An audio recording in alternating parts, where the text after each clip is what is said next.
Hello everyone! In this video, I'm going to show you how to listen to ESP32 GPIO pins voltage changes, analog and digital, in a real time, and how to see these changes happening in your browser in a nice user interface that I'm gonna show you how to build step by step.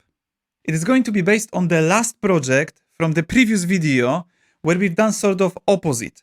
We controlled ESP32 output pins from the browser. Anyway, don't worry if you haven't watched that video, because first I'm going to pull all of the code and set everything up quickly so we're all up to speed with this. And now let's move to the prerequisites. So here is everything this project requires in terms of the software. And this is an AWS account with AWS CLI configured, Node.js and NPM, Serverless Framework installed as a global NPM package, and Visual Studio Code with PlatformIO extension. If you need detailed step-by-step instructions on how to install and configure those, for AWS and serverless part, check the video Getting Started with AWS Lambda and Serverless Framework. For Visual Studio Code and PlatformIO, check Getting Started with ESP32 step-by-step tutorial. Okay, and now let's have a look at the hardware requirements. So what we need is ESP32 development board. The one I've got is ESP32 dev kit. Then we need a button, potentiometer, 4.7 kilo ohms resistor, bunch of wires to connect everything together, and micro USB to USB cable to connect the board to the computer. Okay, now making sure all the requirements are met, we can get started. And what we're gonna start from is to get to the same state of the project that we had at the end of the previous video, so we all up to speed with this. In case you watched previous video and reproduced all of my steps, you can skip this part. If not, please follow it, because we're gonna need all of the initial setup, right? Pulling the code, installing dependencies, deploying the services to build on top of it, right? Because today's project is going to be built on top of the previous one, right? Okay, so for the initial setup, let's start from cloning all of the code. And what I have opened here in the browser is my GitHub with 3 different repositories that are part of the project that we're going to build on top of. And what we've got here is ESP32 WebSocket serverless handler. This is gonna be our WebSocket server to handle all of the communication between WebUI, which is this repository, ESP32 Control Panel user interface, and ESP32 WebSockets, the code that runs on ESP32 microcontroller. Okay, let's clone these repositories now. So I'm gonna start from the serverless handler. I'm just gonna click on the code, and then on this button here to copy this URI. Then open my terminal, change directory to the directory where I keep all of my projects, and type git clone and paste that URI, enter, and the project has been cloned to my machine. I'm gonna do the same steps with ESP32 Control Panel.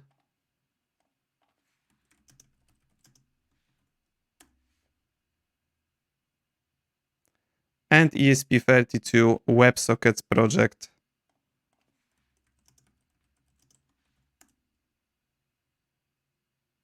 Okay, cool. Everything on my machine now. The next step is to install all of the dependencies.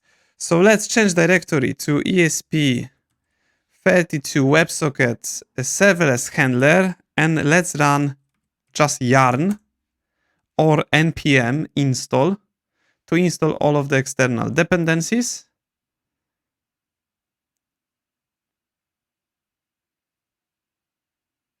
We want to do the same thing with the WebUI. So I'm gonna go back to the parent directory and then change directory to ESP Control Panel and just run yarn or npm install depending on what package manager you use. Okay, we don't need to do that step for the ESP32 WebSockets because this is C++ project. But what we have to do in order to start working on today's project is to deploy at least one service. We can deploy the WebUI later. We can upload ESP32 code later as well because we're gonna be adding some code to these two repositories. However, for the ESP32 WebSocket serverless handler, there's not gonna be any changes. So what we can do right now is to just go back to that directory, ESP32 WebSocket serverless handler, and just run yarn deploy. In order for this command to work, you need to have serverless framework installed on your machine as well as AWS CLI configured. Otherwise, it's not going to work. And that's why I listed it as a requirement, by the way. Okay, let's run this command now. So I'm gonna hit enter. Okay, deployed.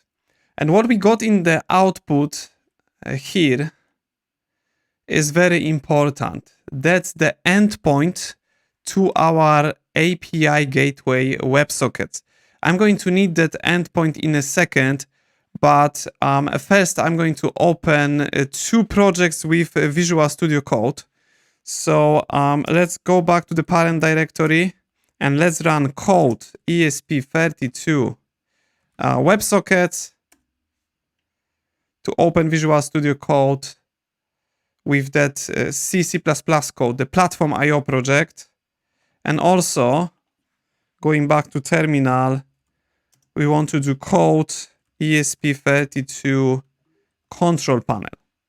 So what we want to open is the ESP32 code and the web interface, the WebUI project. We don't need to open a serverless project because it's already deployed and there's not going to be any changes. We don't need to modify anything in there. The only thing we need is this URL that I'm going to copy right now. So I'm doing a Command C or Control C from here. And then in the control panel, what I want to do is to go to src and app.tsx. And then I want to paste that URL in here, in the use WebSocket hook, okay? In there, that should automatically save that file, the changes in that file. And then I'm gonna switch to this ESP32 WebSockets project, the PlatformIO one. And in that project, I'm going to open src and main.cpp. And then locate WS host constant. I'm gonna paste that URL in there, but I want to remove the protocol. So WSS : and 2 forward slashes. I want to remove that part. And also I want to remove that /def because this is already a part of WS URL and the protocol has been specified in the code below. Okay, yeah, so this is essentially it. We don't need to touch anything about WebSocket server API gateway, the serverless handler. We're going to focus on the ESP32 WebSockets from now on, and then later the UI. Okay, in the WebSockets, in the ESP32 WebSockets, there is a code that essentially initializes the Wi-Fi connection, connects to the internet, and then connects to the WebSocket server using WebSocket client. Let me just quickly go through this code. And so that's going to be a quick reminder to those who watched the previous video and just a simple walkthrough to anyone who is new here on the channel.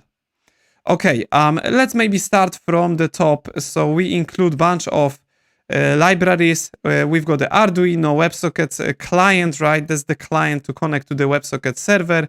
We've got the Wi-Fi multi to establish Wi-Fi connection and Arduino JSON because that's the format of the WebSocket messages. Then a bunch of constants that we have defined here. We've got Wi-Fi SSID. You need to change this to your Wi-Fi network name. And for Wi-Fi password, that has to be your Wi-Fi password for the device to connect to Wi-Fi and then to internet and then to WebSocket server. WS host port and URL is the WebSocket server configuration. We've got this ready.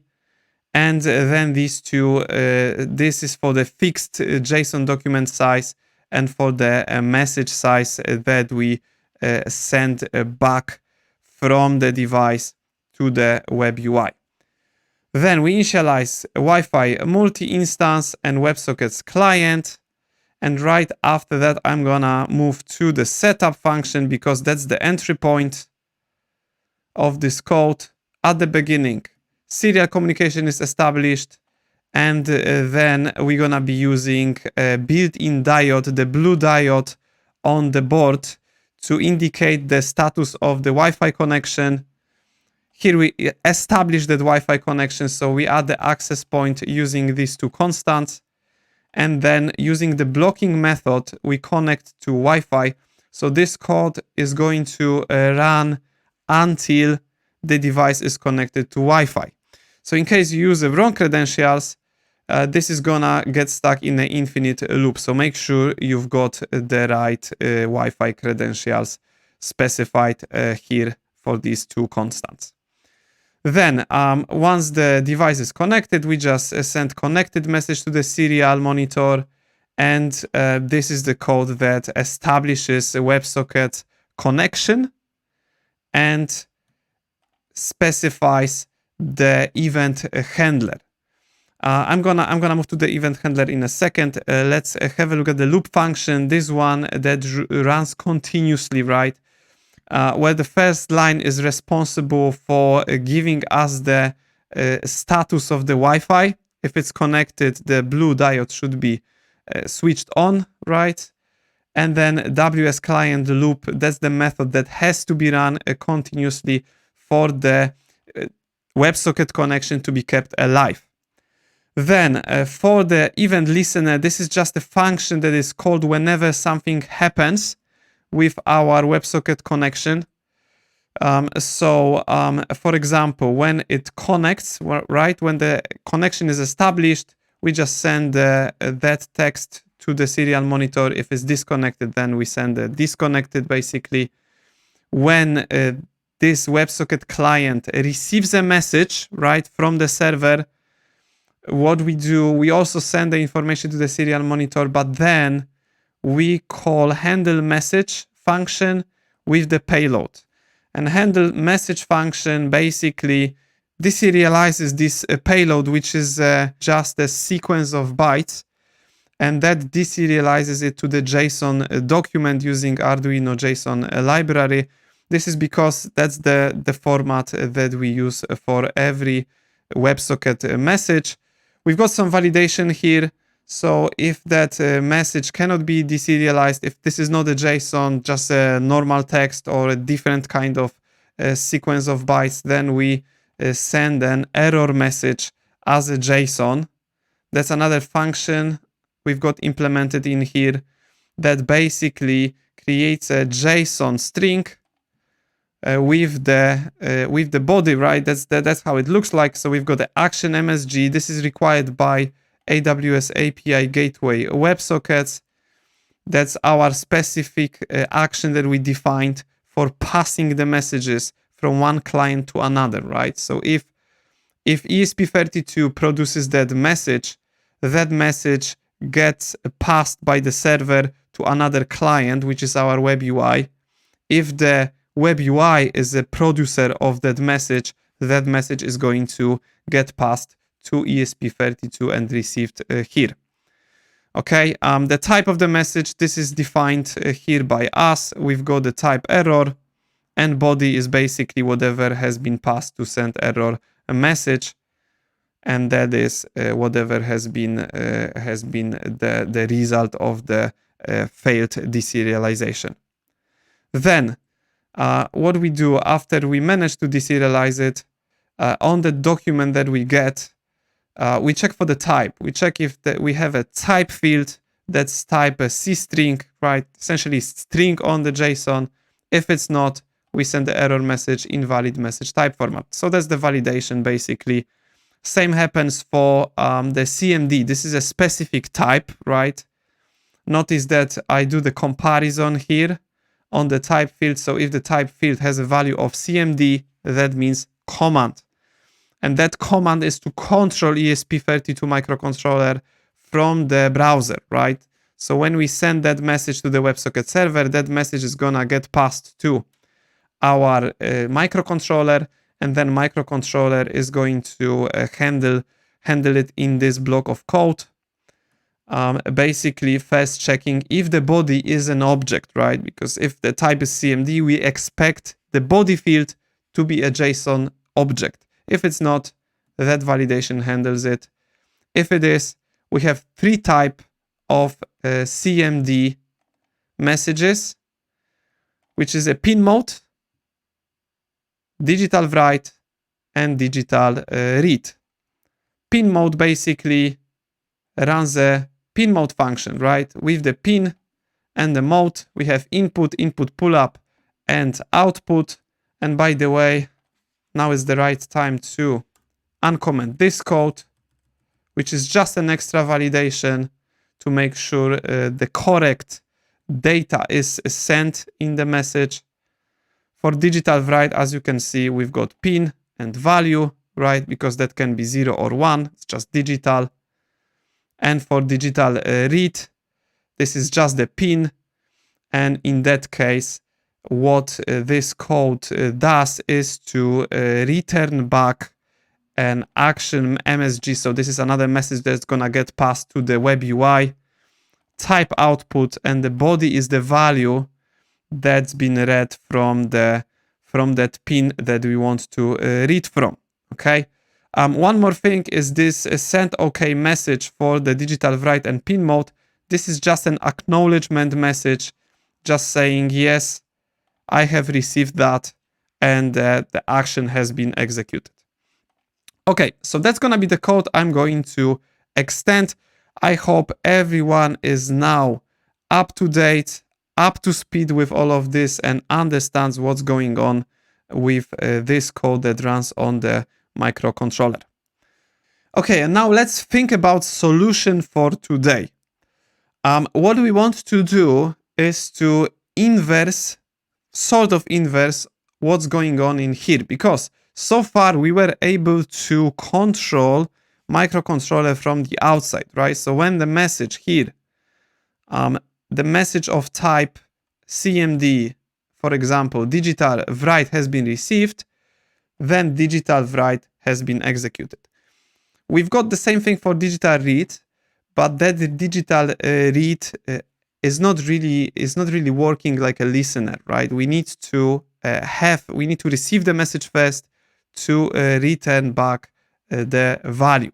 And what we want to achieve instead is to have something like a digital listen, for example, where you say, okay, I want to listen to the changes on that specific pin. Let's say this is a pin 35.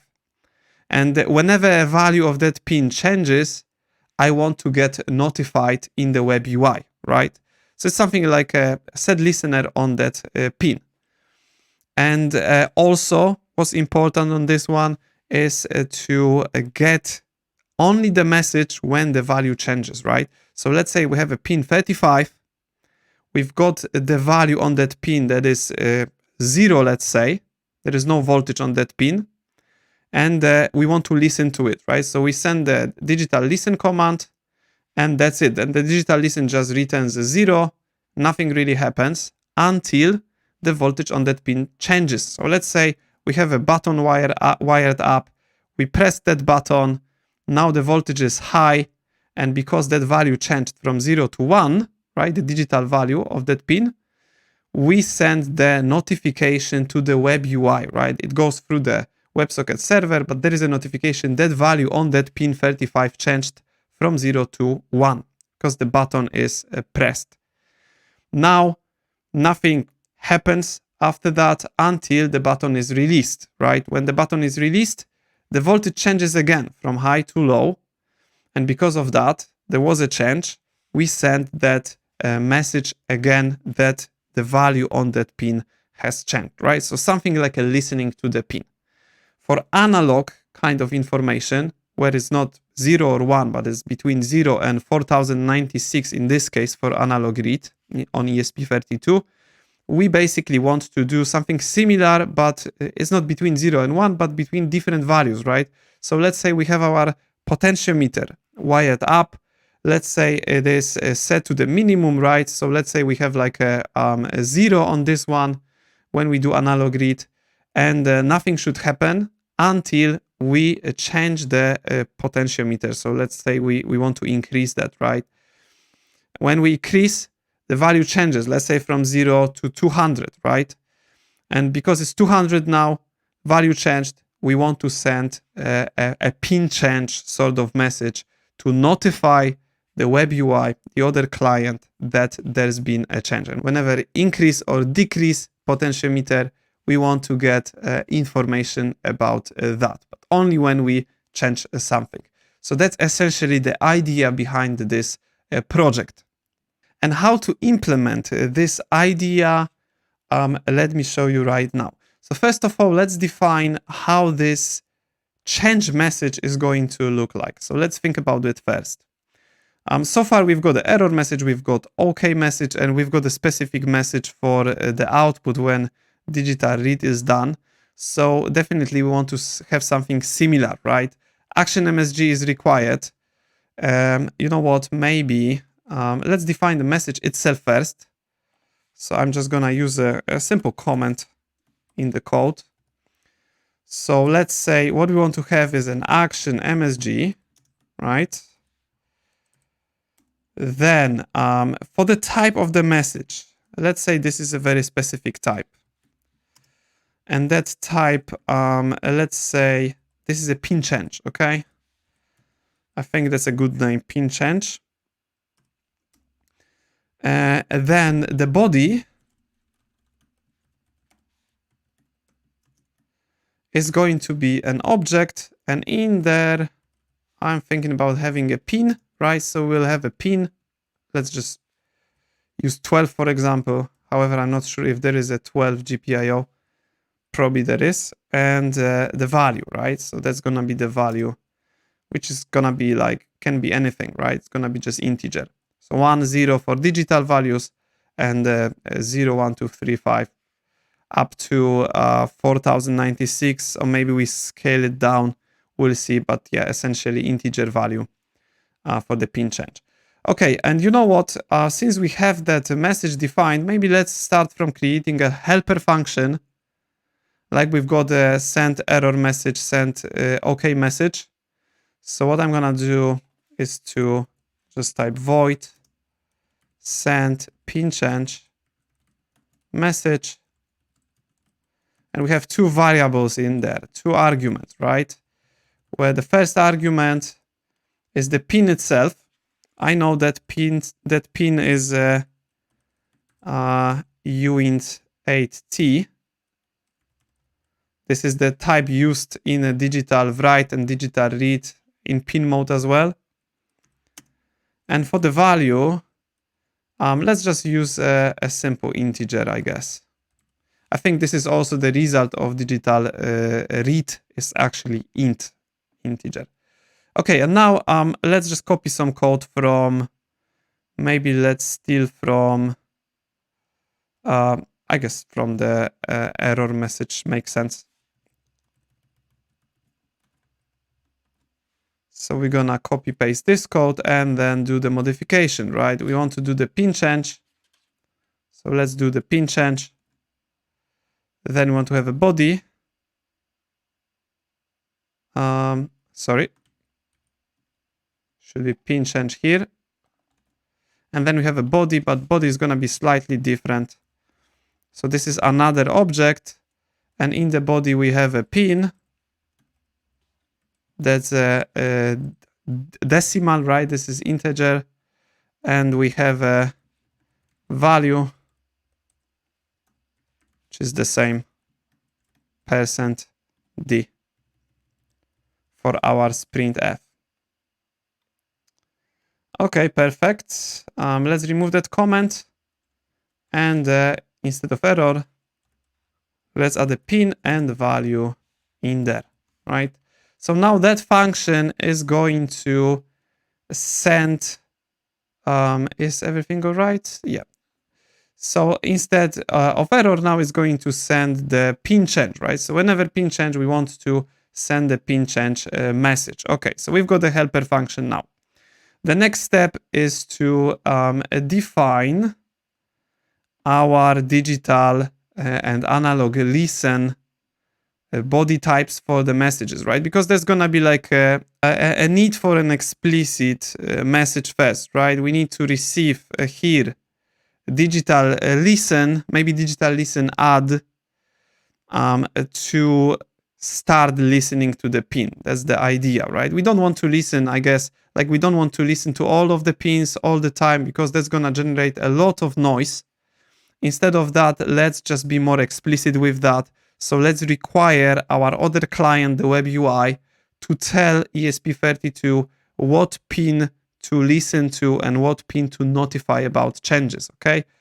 So for this one, maybe let's have a look at, I think doesn't really matter, to be honest, because the body of this if statement is gonna be different. So yeah, I'm just gonna copy this digital write, but yeah, it's going to be very different. So let's just, maybe let's do digital listen add. And let's create one for digital listen remove. I'm just gonna keep the send OK message. We still want to have an acknowledgement that our microcontroller started to listen. Okay, we're gonna start from these two and then I'm gonna handle analog later on. Right, okay, and now how we want to handle this digital listen. We need to have something on the loop, right? We need to have something on the loop that that listen all the times, but only listen to the pins that have been sent in a digital listen, right? So we need some sort of data structure, I guess, some sort of key value data structure, where the key is gonna be the pin, the value is gonna be the last value of the pin, and then there's gonna be a function running on the loop all the time here that's gonna continuously check if that value has not changed, right? So it's gonna continuously do digital read and compare with the value on that key value data structure. If that changed, we want to do the notification, okay? Let me show you how this is going to work. But yeah, first of all, let's define this data structure. I have a really good idea about it. Let's use an ordered map. We need to have something basically with a fast access, right? And then fast access to the key. So an ordered map seems good. Let's just define one, and maybe let's call it pin to digital value. Pin to digital value, and let's define the types for the key and value. So the key is the pin, right? So that's gonna be uint8 underscore t. And the value is going to be the value of the pin, the digital value of the pin, which is int, right? The result of digital read. Okay, so the map defined. And now let me show you how the digital listen and remove is going to work. So whenever digital listen add is received, what we want to do is to insert a key and value to this pin to digital value map, right? However, let me just be more explicit in my code so it's gonna be more clear. So here, what we want to do is to get a pin from the body, right? This is the same as in the digital write, for example, right? So pin, let's make sure this is uint8 underscore t type. And then for the value, this is going to be a bit tricky because what I'm gonna use is, let's go for the pin as for the key, and for the value, I'm gonna use -1. Why this is -1, I'm gonna explain in a second, but essentially, when we've got the other clients subscribing to digital pin, right, starting to listen, what we want to do is to immediately send back the information about the actual value, whether it's 0 or 1. And -1 is something that cannot be returned by digital read, right?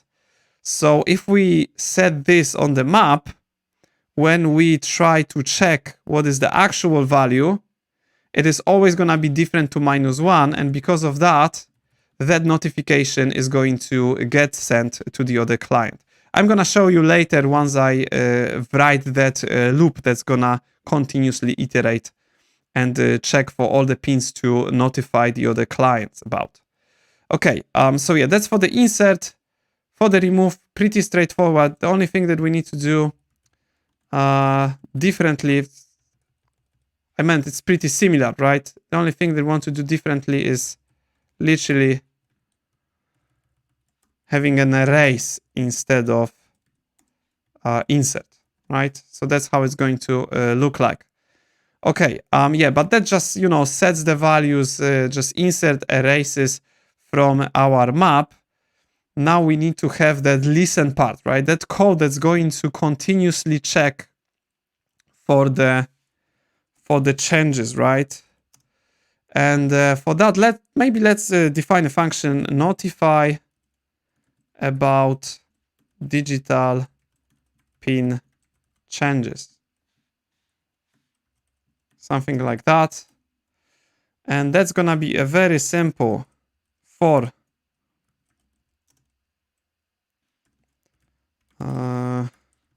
yeah, that should be const on that map.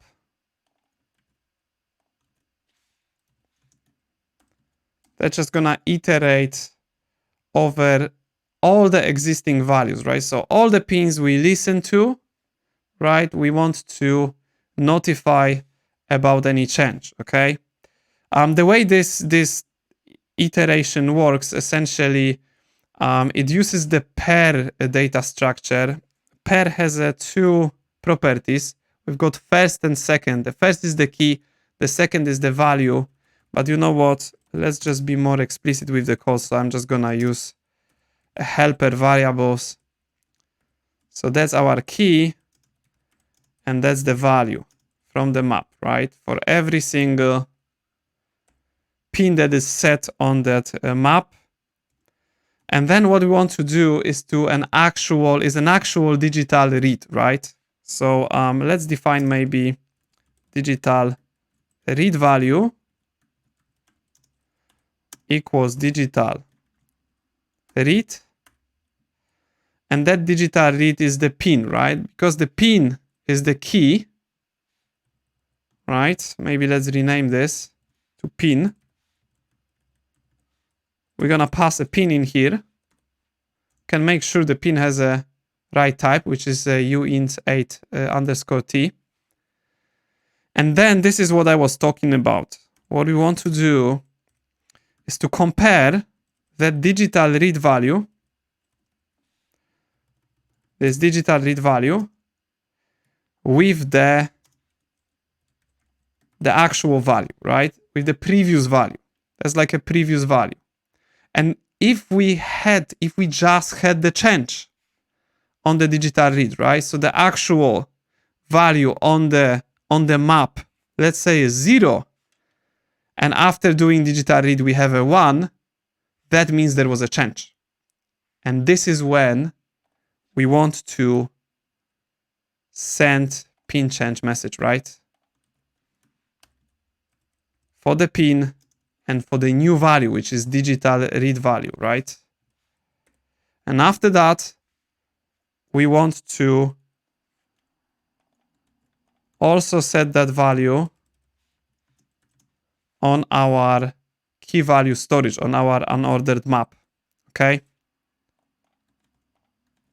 So the next time this function is called on the next loop call, this is probably not gonna happen again, right? Because, right, let's say we had a value of 0, changed to 1, we notified the client, and then it just stays the same value, right? So until, you know, for example, the button is released or something, until there is another change, it's not going to happen again. So there's not gonna be lots of messages in there.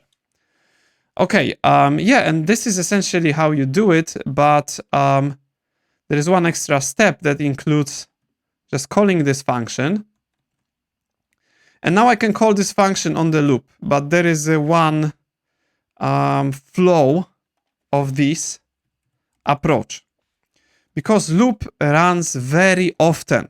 It's millions of times in 1 second, right? Millions of times. And for the button, we may have this thing called a contact bounce, right? So when the button is pressed, if we have this notify about digital changes on the loop, we may get a few more changes, not just gonna be change from 0 to 1, but we will get something like 010101 and it stays on 1, right? If it was 0 before.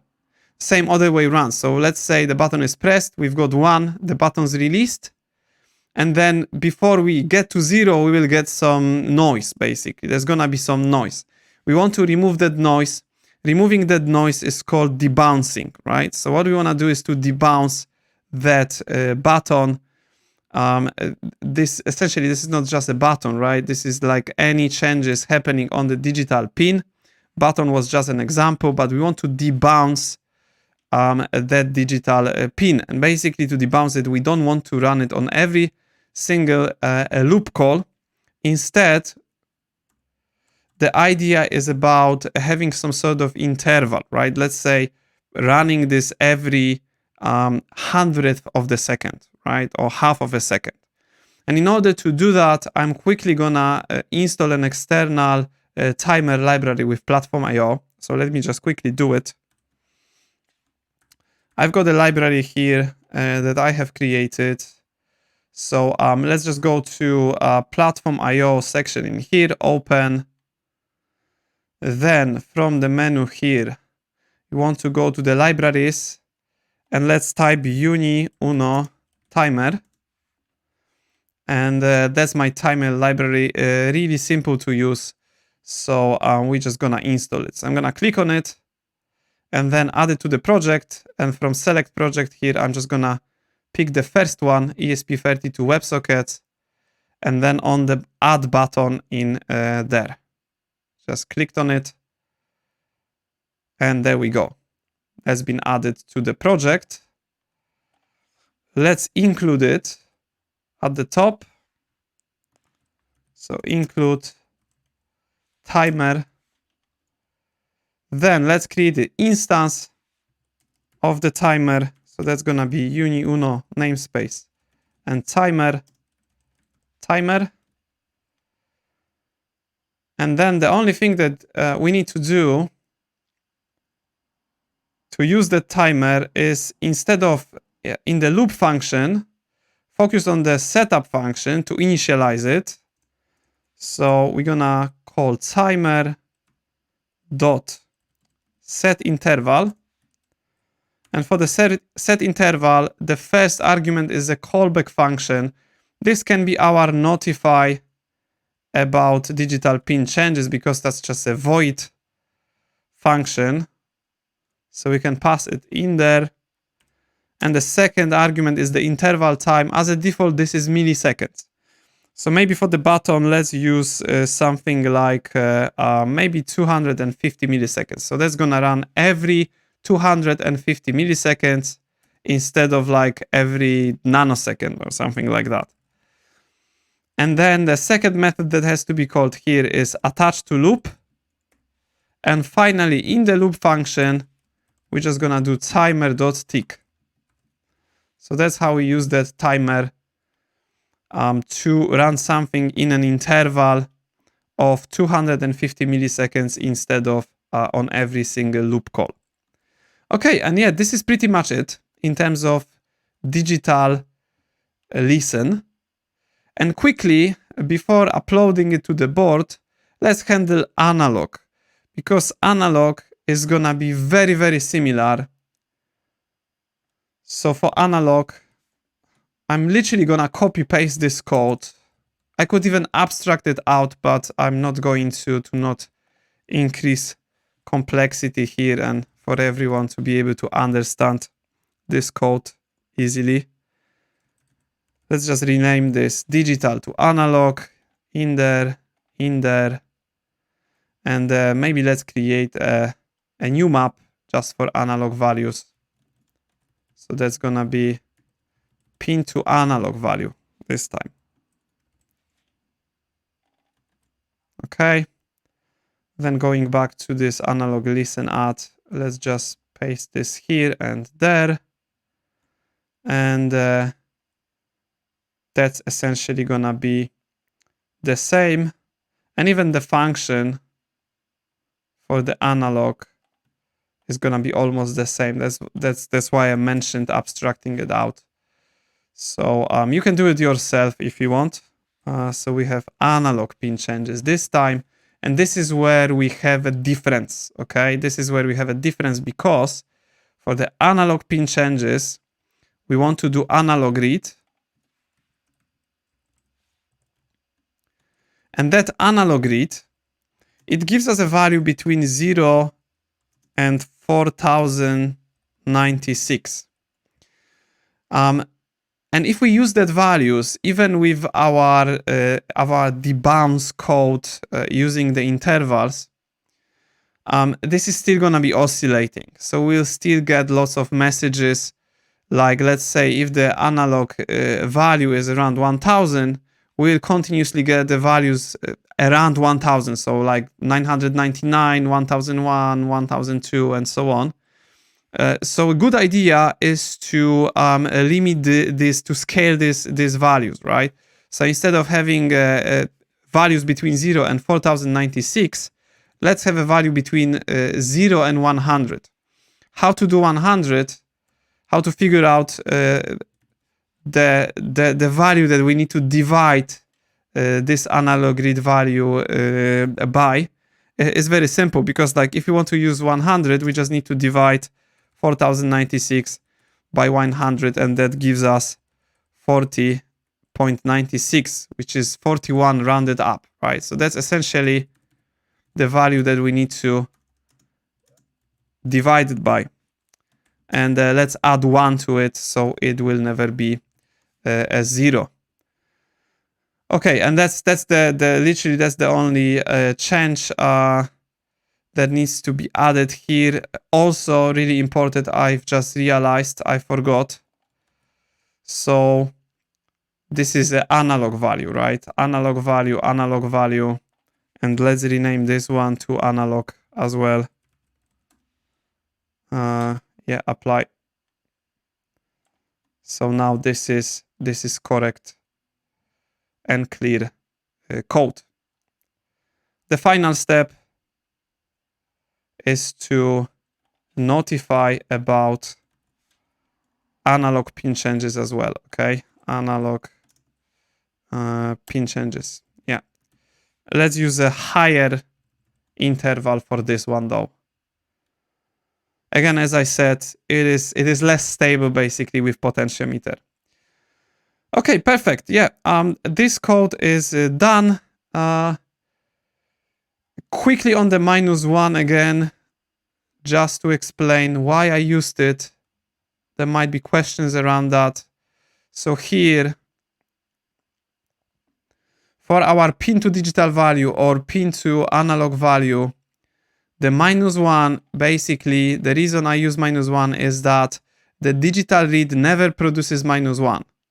And what's going to happen in the code when we receive digital listen add, then the pin that's been in the body is inserted as a key value, in the pin to digital value, okay? And because the value is -1, when the code gets to this point in the notify function that's gonna run quickly after that, what's going to happen is the digital read value is gonna give us a different value than -1. And because of that, that condition in here is going to be true, and we will have a message sent immediately, right? That notification is gonna set immediately. So as soon as someone, as the other client, sends a message to listen to the pin, it's going to immediately receive, right? It's gonna be in like hundreds of milliseconds, gonna receive the message about the actual value of that digital pin. So that's just the trick to have that fast message sent immediately with the correct value of that pin, right? Whether it's digital or analog. Okay, and now double check if you have a correct configuration for Wi-Fi, for the WebSocket server, and we can deploy this code now. And to deploy, first of all, let's make sure our ESP32 is connected to our computer. And given this, we can click on the PlatformIO upload button. Then when we see connecting message, we have to press on the boot button on the board and just keep it for a couple of seconds until we see writing. Then we can release it and the code is deploying. Okay, deployed. So ESP32 coding part is finished, but there is not much we can do with this code right now without the web interface. So let's switch to the other project that we've got opened, ESP32 Control Panel, which is a React.js application, the web interface. Let me show you how it looks like. So what we're gonna do now is to go to the terminal from the menu in Visual Studio Code, then new terminal. And what we're gonna type is yarn dev or npm run dev and enter. And that should give us a URL. What we wanna do with this URL is to either press on a command button if you're on Mac or control button if you're on Linux or Windows and click on this. And that should open a browser for you with this web application. And what this application does is simply controlling the voltage on the digital pins on ESP32. We can set that voltage to high or low. So this is essentially digital write, and this is controlled with this toggle. So let me show you an example. When I select GPIO 22 and click on the toggle, it switches on and the voltage should be immediately put to high on that pin. So if we had wired up an LED diode to that digital pin, we should have this diode switched on right now. There's also digital read associated with a set selected pin. So when we change the pin to a different pin, it reads its state, right? So as you can see, it automatically switched off because the voltage on GPIO 18 is low. When I go back to GPIO 22, it automatically switches on, right? So it also reads the current state. Okay, now before I start the implementation of the digital listen, and before I start adding new elements on this control panel, I'm just gonna quickly go through this code so we can remind ourselves what's going on in there. But also for those who are new on the channel, this is going to be a quick explanation. Okay, so as you can see, we've got one component in there, the app component, and inside this component, there is all the logic and behavior for this web application.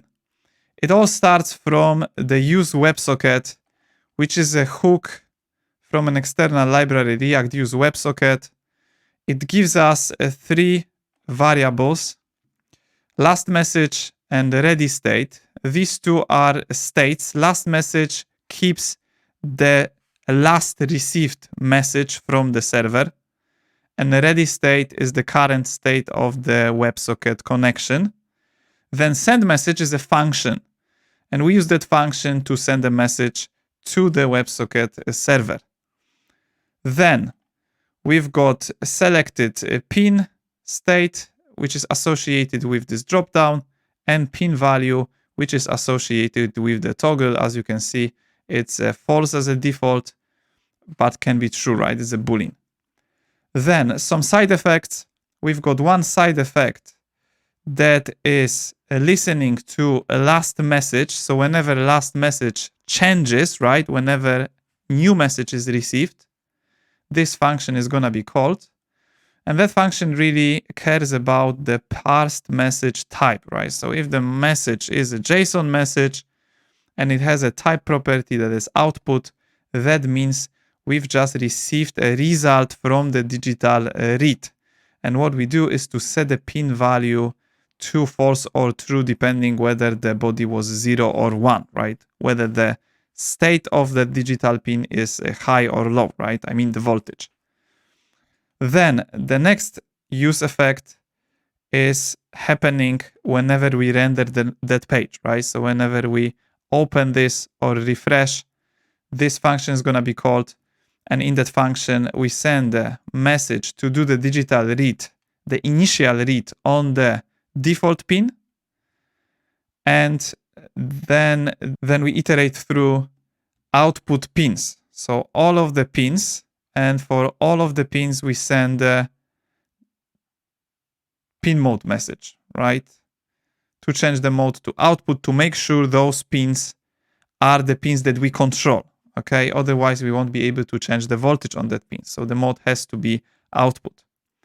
Then in the HTML code, what we return from this component, there are two things that are the most important, which is a dropdown, right? The select element that, as I said, is associated with selected pin state. So this is responsible for setting a new value whenever we change, right? Whenever we pick something new, and then we send the message to the WebSocket server, the digital read for that pin that has just been selected, right? So we're gonna receive that output right after that. Then the second element we are interested in here is the input type checkbox, which is this toggle. Whenever it changes, we change its value to the opposite, right? So from false to true, from true to false, and we send the message digital write to that pin, change it to high or low, depending on what the new value is, whether it's true or false. And that's pretty much it in terms of how this code works. Now let's move to the solution that we're gonna be building today. And that's gonna be with the input, listening to the input pins. So what we've got there at the moment is the controlling of the output. And I'm thinking about having a nice heading indicating that this section is just about the output, right? So we know this is just output. Then I'm gonna add a new section, a new block, right? New container with another heading, and I'm gonna call it input. Then to that div, let's add some padding to have some sort of separation between input and output. Then next to h2, there's gonna be a div container, and then inside the div container, because we're still gonna be sending command first to ESP32 microcontroller, what we're gonna have in terms of functionality is very similar. So there's still gonna be a drop-down, but then instead of the toggle, we'll have a button to listen to the selected pin, okay? And then we have another drop-down for analog listen. So there'll be one for the digital and one for analog. I'm gonna start with digital. So let's copy this drop-down maybe. Let's have a look. Yeah, so that's select element. I'm just gonna copy entire thing. And then, you know, maybe even with the with the label. So this entire thing is gonna go to, it's gonna be copied over to input section there. Nice, okay. Then, obviously, we don't want to have the same GPIOs for the input that we have for the output. These are gonna be different. So first of all, let's have a look at the state or a var. I'm actually not sure where this is kept. Okay, so output pins is there. We want to have an input pins, but not as a general const, but as a state in our React component. That's because we're gonna be manipulating that state, the values of this array, but I'm going to explain it later when I actually implement the behavior. So for now, let's just add something like input pins, set input pins, use state, and that's gonna be an empty array for now. And there we go. Okay, so that works. And you know what? Because I've introduced input pins as a name to this component, and the output pins at the moment for the selected pin and for the pin value, they like general pins, right? Generic pin value. I'm going to rename them to be more specific so we don't have any confusion in the code. So this is gonna be output pin value.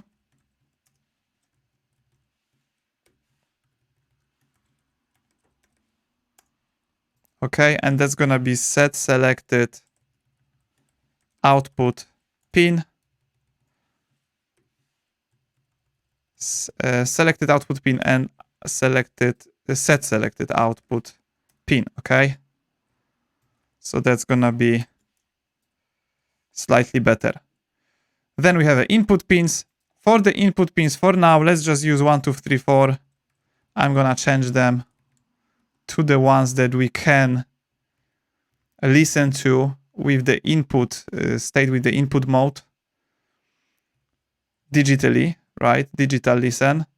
And you know what? Since I mentioned digital, let's call them digital input pins. Okay, because there will be a separation between digital and analog. Digital input pins. Unfortunately, the pins that give you the analog values, the one that work with the analog read, you can't really do digital read on them. If you are, I think it might be just when you use Wi-Fi, but I'm not 100% sure. So the pins we're gonna digitally listen to are gonna be different than the analog ones. Okay, the ones that we're gonna use analog read for. Right. So digital input pins. This is what's going to be now the base for displaying these elements, right? These options of the select box. Okay, in the on change, now that has to be different, right? We don't want to set selected output pin, but selected input pin. So let's go to the top of the component where we define our states, and I'm going to introduce a new state, set selected input pin. And to be honest, that should be even more specific. So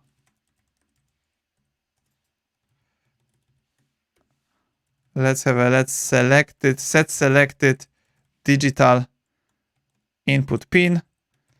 Then the default value, the first element from the digital input pins, right? And I'm just gonna copy it. And that is gonna be the value. And for the on change,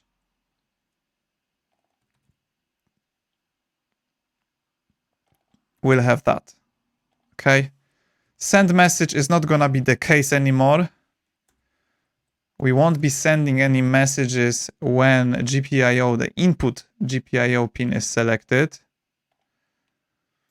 Instead, we'll have a button next to this GPIO. So let's add it. So next to the select, we'll have a button. And I was just thinking, yeah, maybe I should later. So let's add a button first. So maybe let's use a purple one. So I'm just gonna copy the purple from there. And let's just add that button. Change the class to class name. And we have a purple button. We want the button to be next to the select box. So I'm gonna use a flex row. And we don't really want to have that label there. So you know what? Maybe what I will do is to just move that label out of the div.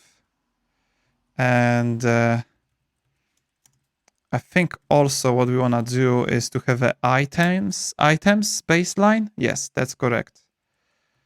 Plus some margin, right margin, right? So MR2.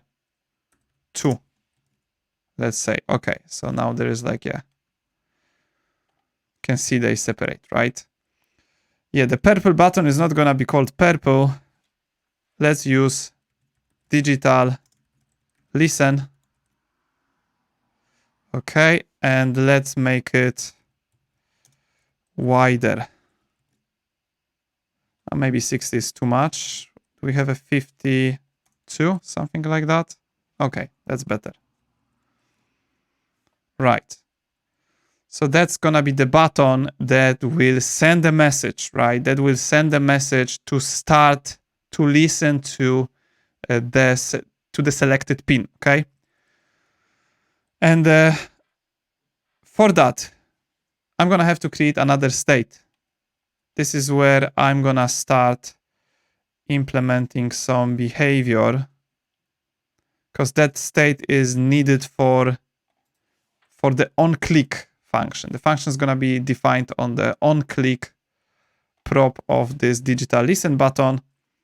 So let's create it. Let's create the state for it first. The state is gonna be changed there first. So we have a digital input pins. And let's define a new state. I need to think about the name for this state. Let's call it digital listen pins.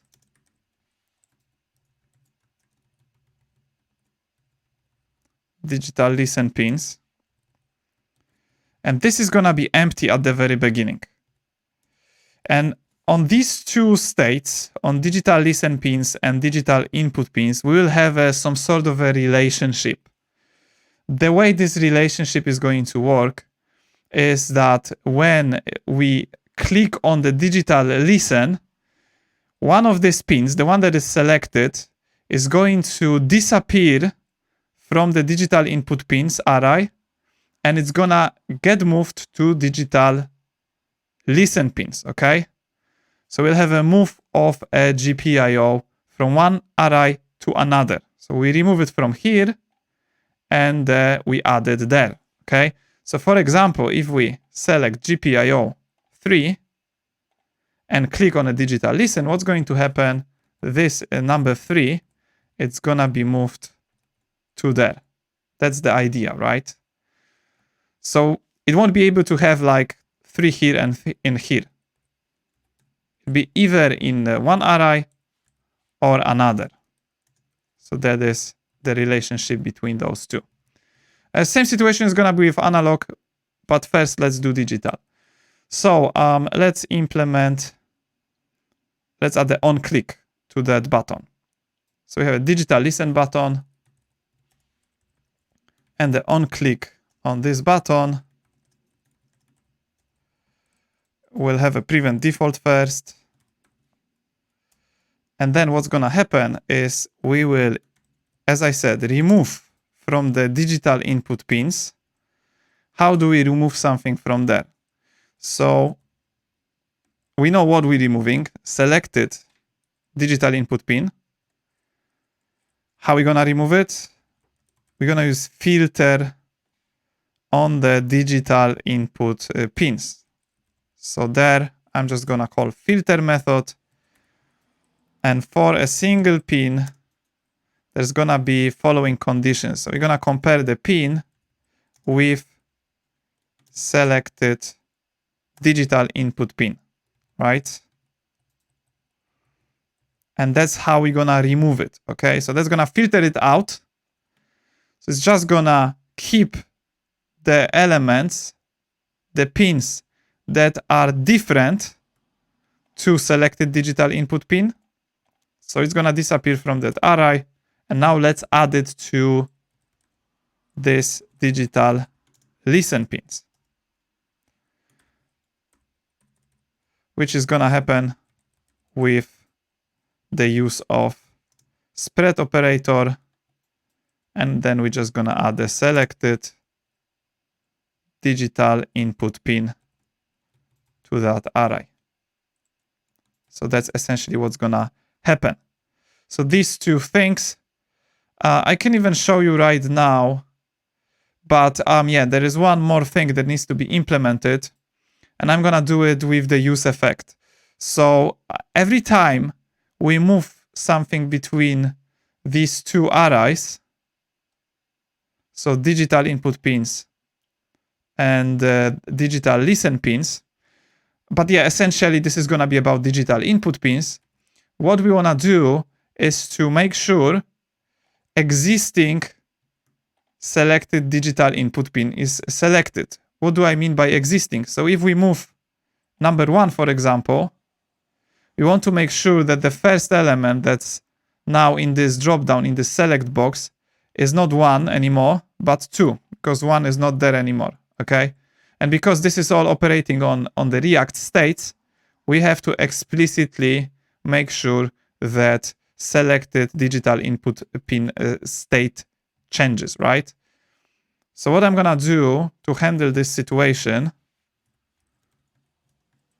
more like a globally, because I could do it in the onClick, is to define use effect, and that use effect is going to listen to digital input pins,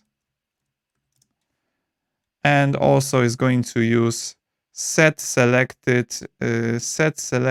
digital input pin. So whenever this changes, we're just gonna call set selected digital input pin with the new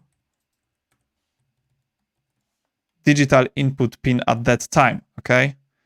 So again, like talking about scenario where we click on digital listen on GPIO 1, one's gonna disappear, and the array is going to have 2, 3, 4. The key 0 is gonna be for 2 now. So this use effect is gonna get called, and what's gonna happen, this set digital input pin is gonna be changed to 2, right? Which is an element with key 0 on that new array after the change.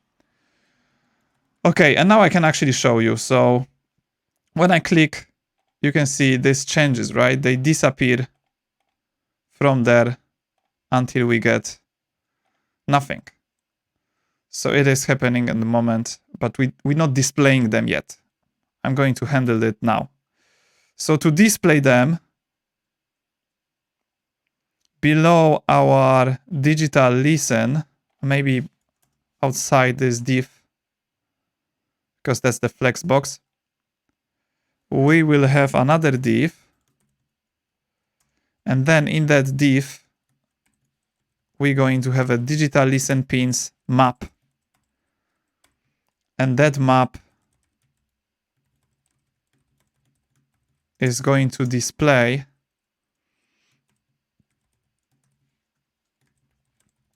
a div container. And inside this div container, we're going to display the pins that we are listening to, right? With digital listen. So these are gonna be the status indicators. The way I'm going to display it, my idea is to use colors. So maybe let's use, let me show you how a high voltage is going to look like. So let's use a cyan color. And maybe we actually add one. So we can see this is how it looks like. But let's round it. So that's gonna be rounded full. And let's add some border, solid border, maybe like that. Okay, and next to it, we will have a GPIO digital listen pin. Okay, so we show, hang on, it should be this one. Yeah, so now we're gonna show next to it GPIO 1, but yeah, that has to be next to each other. So let's use the flexbox again.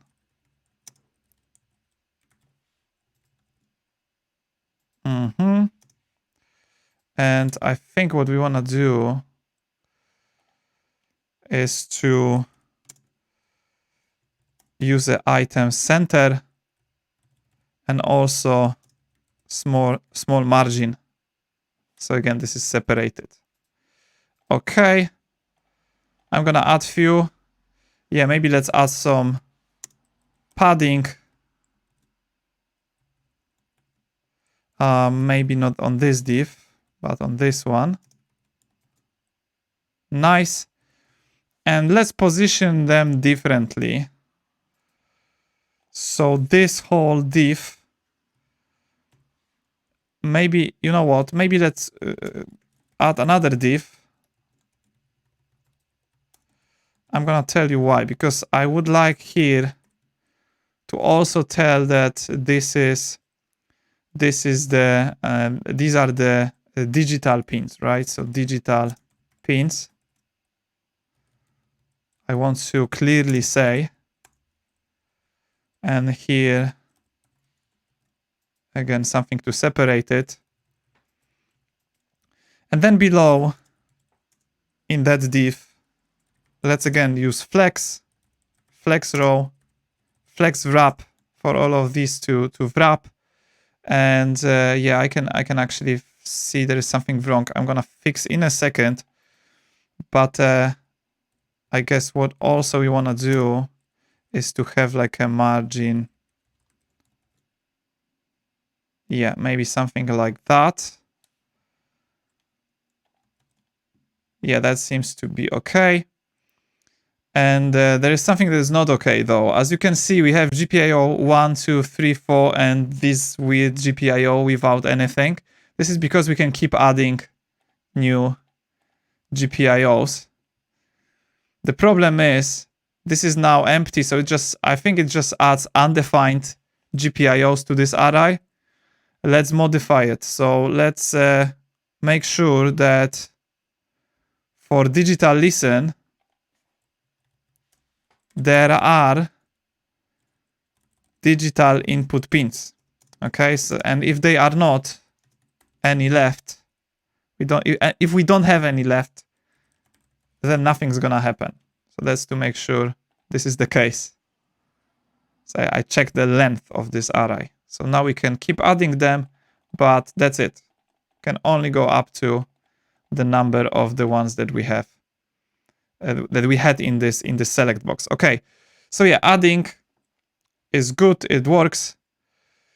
I mean, it's not fully implemented yet because we need to show the actual voltage of every single pin, and also we want to be able to remove a digital pin from being listened to, right?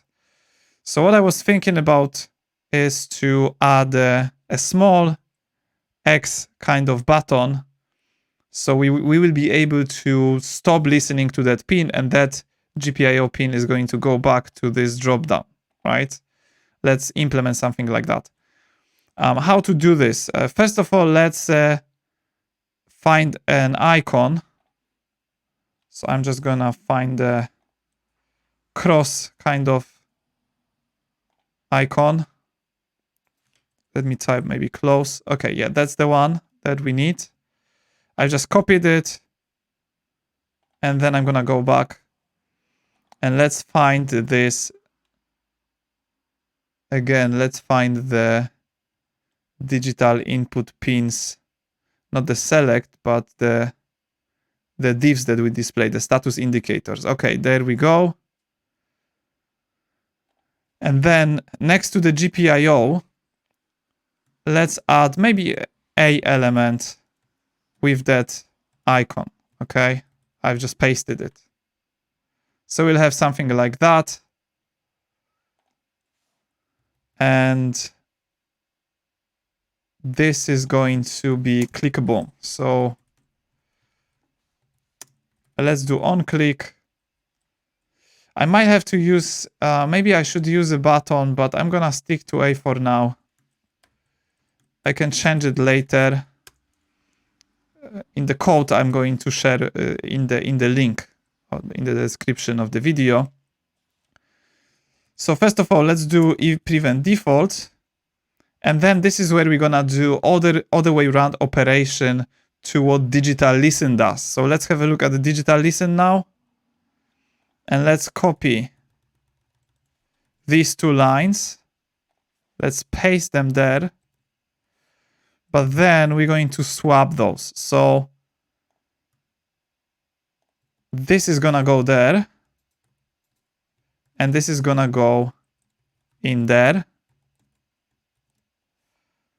And apart from that, since we're not relying on the selected digital input pin in this scenario, in this case, but what we want to first, in this case, first add and then remove is the digital listen pin from here, right? Because this is the one that we click on the X next to, okay? So this is gonna be digital listen pin that we want to add to digital input pins now, and that we want to filter out of digital. That should actually also be other way around, I think. So this should be digital listen pins. Yeah, this is digital listen pins. We want to filter it out of digital listen pins. And then we want to add to the digital input pins. That is actually correct. This should be digital input pins. So yeah, that was more different than I thought it's gonna be. So it's completely different actually, except for the setting these two states. And you know what? Maybe let's swap them. So we have remove operation first, and then we have add operation push to the array. Okay, let's quickly test it. So I think I can click right now. Yeah. So as you can see, they go back to this drop down. The problem is I can see they are not in order. So I think maybe we can fix it quickly. If I add sort. If I add sort, I'm pretty sure what's going to happen is if I start listening to all of them and then I'm gonna remove them not in order, they will stay in order in there. Okay. Perfect. Then one more thing. We don't want to display digital pins heading, right? We don't want to display it when there is no digital pins. So I am going to go to there and add a condition. So if digital listen pins length is greater than 0, here is what we're going to display, this whole thing.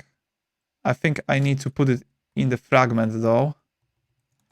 So this whole thing is going to be part of fragment. I'm not sure which div is this one. Let's have a look.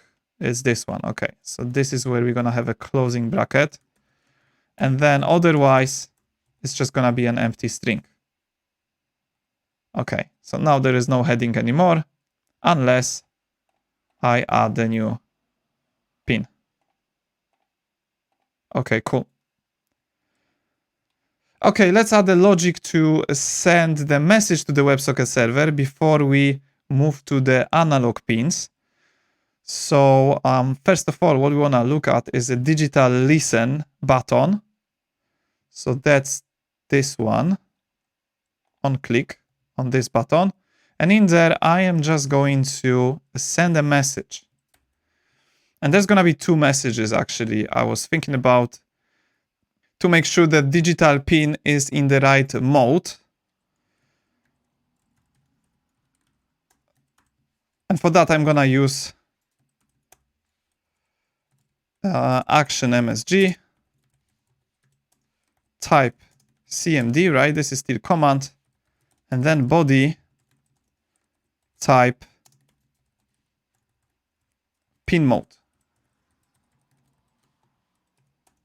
Pin is going to be selected digital input pin, and mode is going to be input. It can be input pull-up if you like, but there is a limited number of the digital pins that support input pull-up, and it might be different depending on what kind of ESP32 board you're using.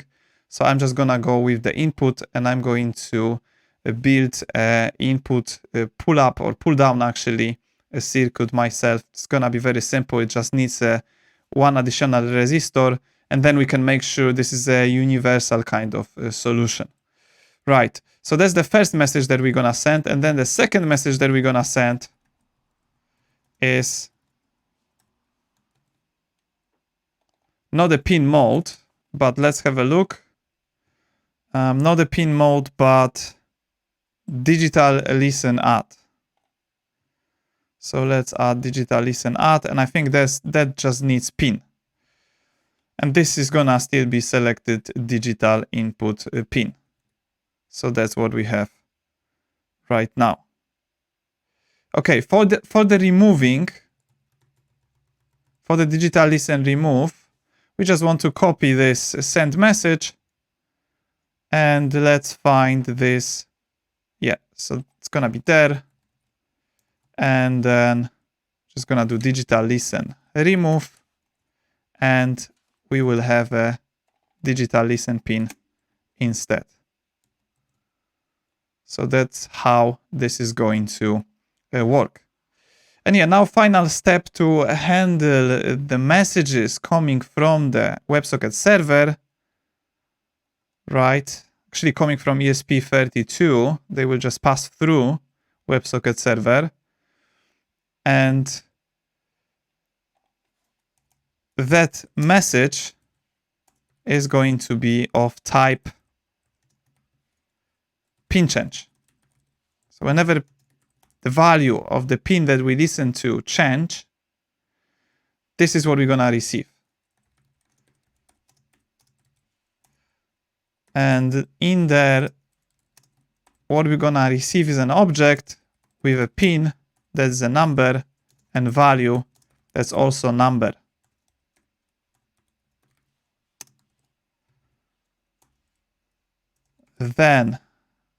Then we need an actual state with the values, because at the moment we don't have that state.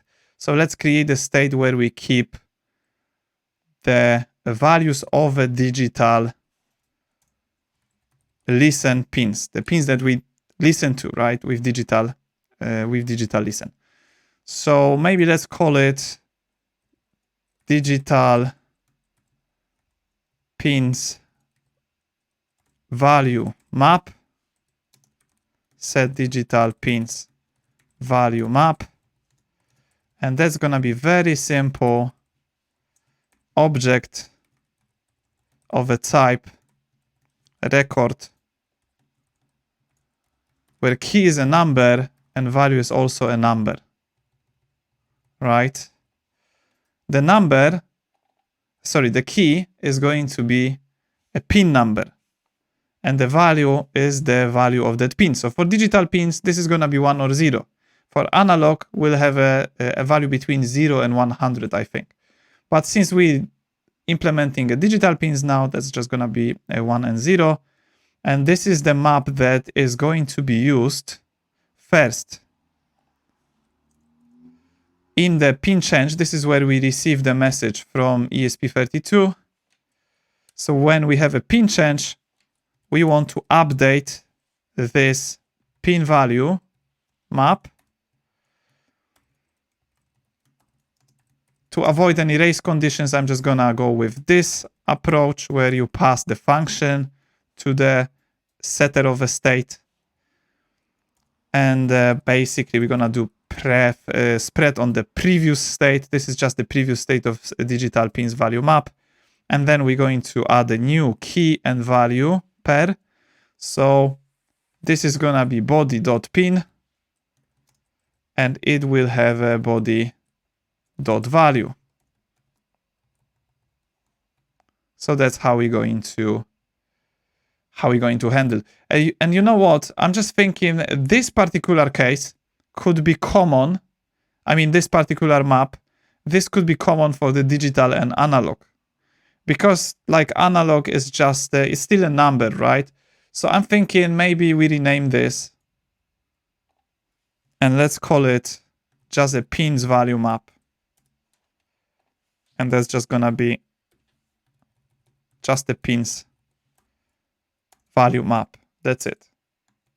And then we can just handle it there because for both analog and digital, we receive pin change. Nothing really changes there except for the analog values. This is between 0 and 100 in our case, right? Not just 0 and 1, but it's still a number in the end. Okay. And then the last, this is the real last step actually. So for the digital, right? For the digital. So this is to show the correct state, the correct voltage of the GPIO, because at the moment it's always high because I just use the fixed class. It's just a class that's always there and it's cyan color. So let's add some logic in there. So that's gonna be the background only if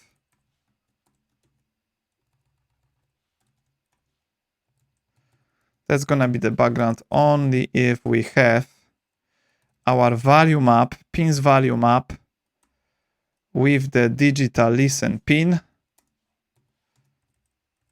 only if it equals to 1, okay? So that's the only case where we display that color. Otherwise, that's just gonna be a default one, and I think this is just black. Yeah, that is correct, right? So as a default, they all black. When we connect a button with a pull, I think there has to be pull down resistor, then we should see the color changing when we press the button. So yeah, that's how this is going to work. Okay, so yeah, we have a digital pins part done. Now let's do analog, which is gonna be mostly copy pasting with small modifications. So I'm thinking maybe what we're gonna look at is this digital pins, or maybe the drop down. Let's start from the drop down. So let's find this whole section where we have a, oh yeah, this is actually just select a pin. We don't really have anything saying that this is digital. Or maybe, you know what, I'm just gonna, instead of having another section, let's just do select a digital pin. Select a digital pin, nice. And this whole thing, maybe this whole div, it's not a bad idea to just be duplicated like that, but there is not gonna be any input.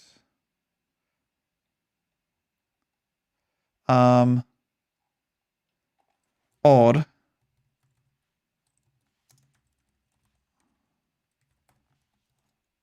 that should be actually analog, and this will be digital.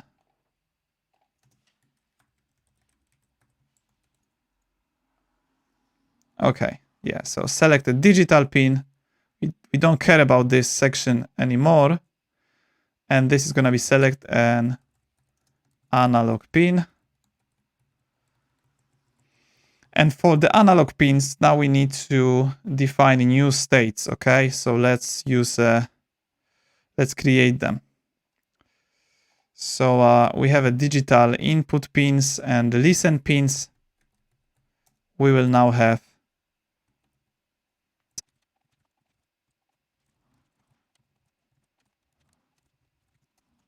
okay, perfect. Maybe let's use different ones. For now, just 5, 6, 7, 8. Okay. So yeah, as you can see, we've got the two sort of sections of states in this component now. So we have digital input pins, digital listen pins, and selected digital input pin. And for analog, digital analog pins, analog listen pins, and selected analog input pin. I think this is all correct. Yeah, that shouldn't be sent digital analog pins, but just set analog pins. And that's just gonna be analog pins. That should be actually, yeah, that is correct, I think. Yeah, doesn't have to be analog input. Maybe we call it input. Hang on. Input. Yeah, now this is all correct. So analog input pins, analog listen pins, and selected analog input pin, set selected analog input pin. Perfect. Cool. Okay, so now let's do the renaming. So in there, we will use selected analog input pin. Then that's gonna be also set selected analog input pin. Whenever we change the drop down, this will be analog input pins. So we should see 5 now there, which is correct. And this here is gonna be analog input pins. Analog input pins filter. Selected analog input pin. To be honest, this could be abstracted out, but I'm not gonna do it during this video. Maybe later I will figure something out. For now, we're just gonna do all of this duplication. So digital listen pins, it's gonna be analog listen pins. And again, selected analog input pin. Yeah, let's just change it everywhere.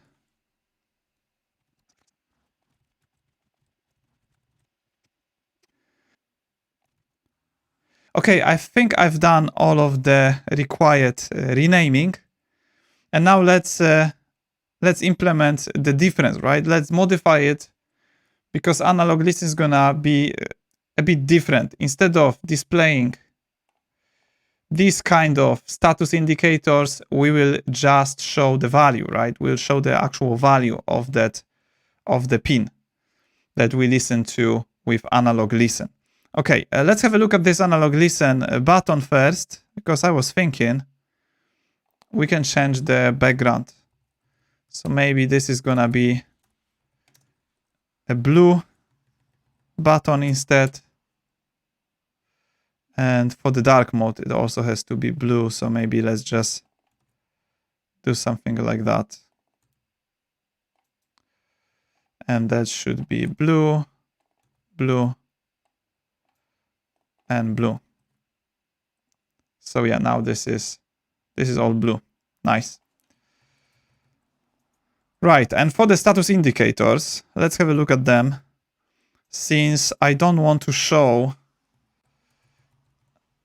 this div kind of thing with rounded border anymore, but instead, maybe let's use an input.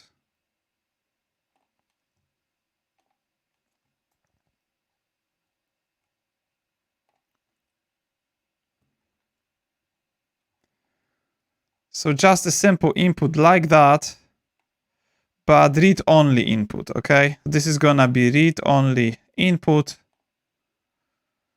Let's just paste it in. Let's change class to class name. And let's have a look how it looks like. Oh yeah, this is too wide. So, and also GPIO, I think it's better if this is first. More like that. Margin left. And finally, let's locate, yeah, W4 should be like W14 or something like this, I think. Yeah, that makes sense. Maybe even 12. Yeah. So now we can keep adding them. And by the way, maybe let's use a different kind of justify. Maybe center. Yeah, maybe something like that. And by the way, we can do the same for these. So this is gonna be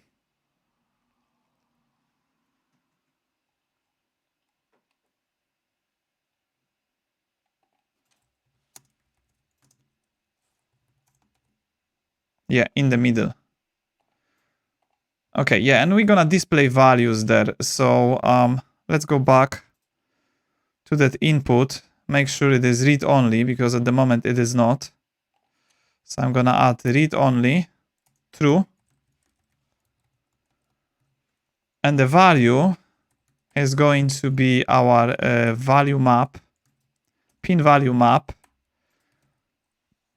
for the analog listen pin, the one from the map, or just a hyphen if there is no value yet. Maybe let me just show you. So when I click on analog listen, we can see we've got hyphen. And yeah, by the way, there is still something missing, I've just realized, because we shouldn't get 2 GPIO 6. And I think the reason is the use effect that's missing. So that use effect that makes sure we change the selected digital. This was for the digital input pin, but we need to do something like that for the analog. Okay, so this should be digital. There should be analog input pins, and set selected analog input pin. That's gonna be what we're gonna call on the analog input pins. I mean, we're gonna pass analog input pins the first element now, right? So this is to make sure it just doesn't stay. That state also has to change, right? When we move an element from one array to another, like it was the case for the digital pins, it has to be the case for the analog pins. So yeah, let me refresh and try again. Yeah, now this is working, okay?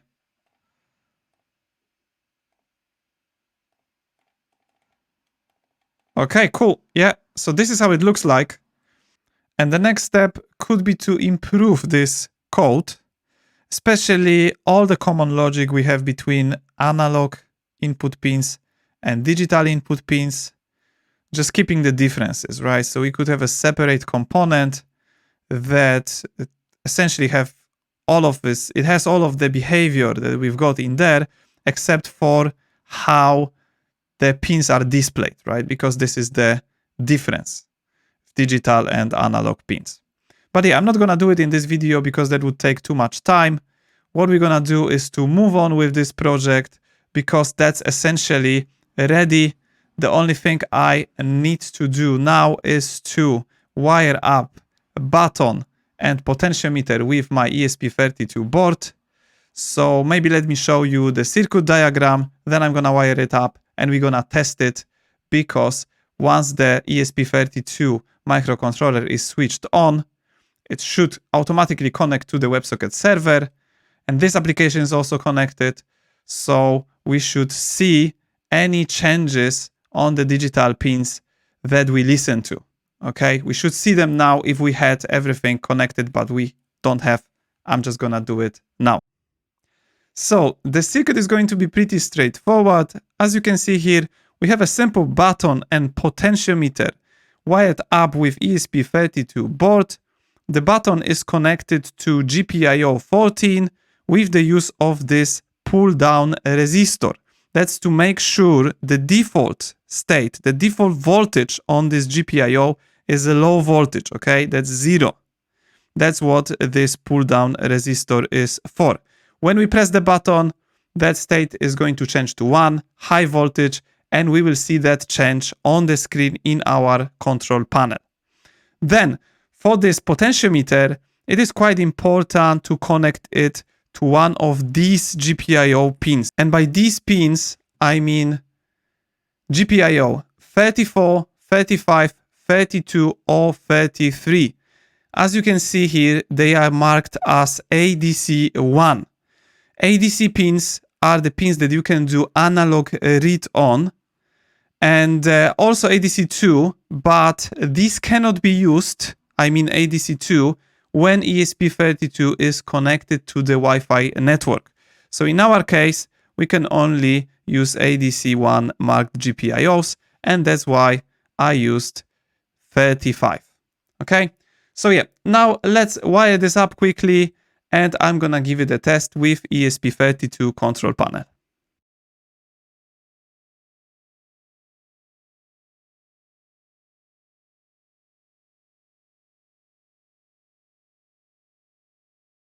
Okay, all connected.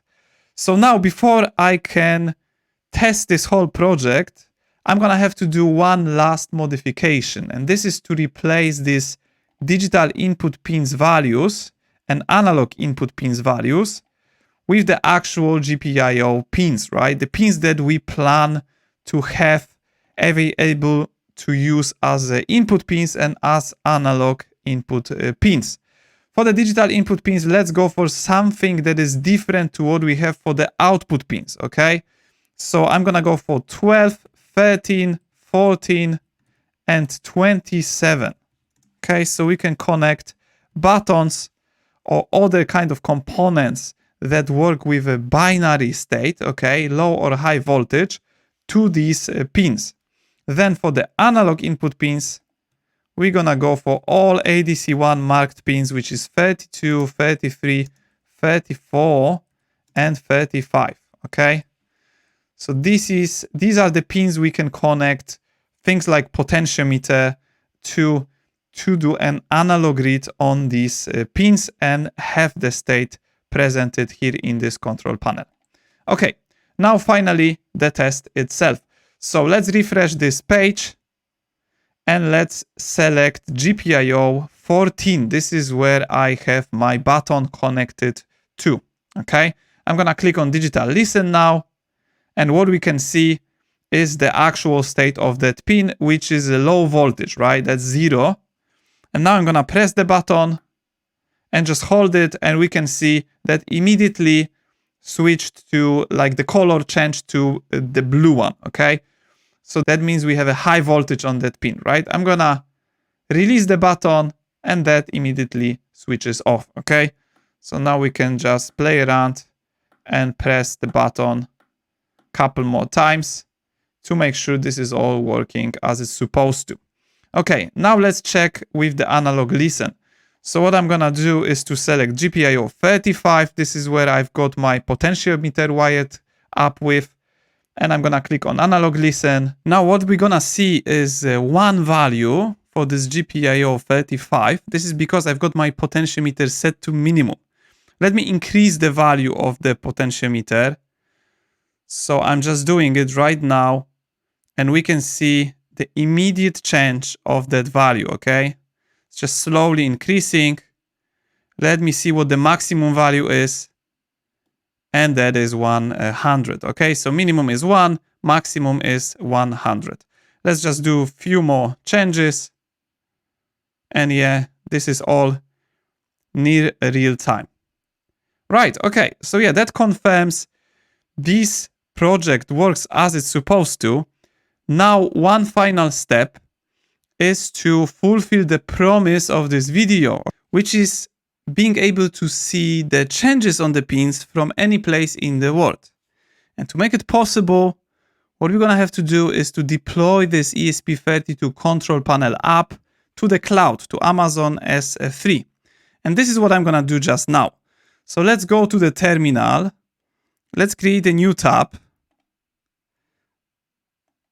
And then in there, if you haven't watched and followed the previous video and you don't have AWS S3 bucket already created, run this command, which is yarn create infrastructure.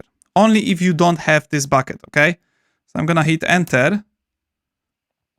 It asks me for the bucket name. So here we're gonna use something like ESP32 Control Panel. I'm just gonna use TT. Use something unique if you're going for the EU West 1 region, because the buckets are globally unique on AWS, right? So you may have a clash with my name. Then for the region, I'm just gonna go for EU West 1, but yeah, feel free to use any region.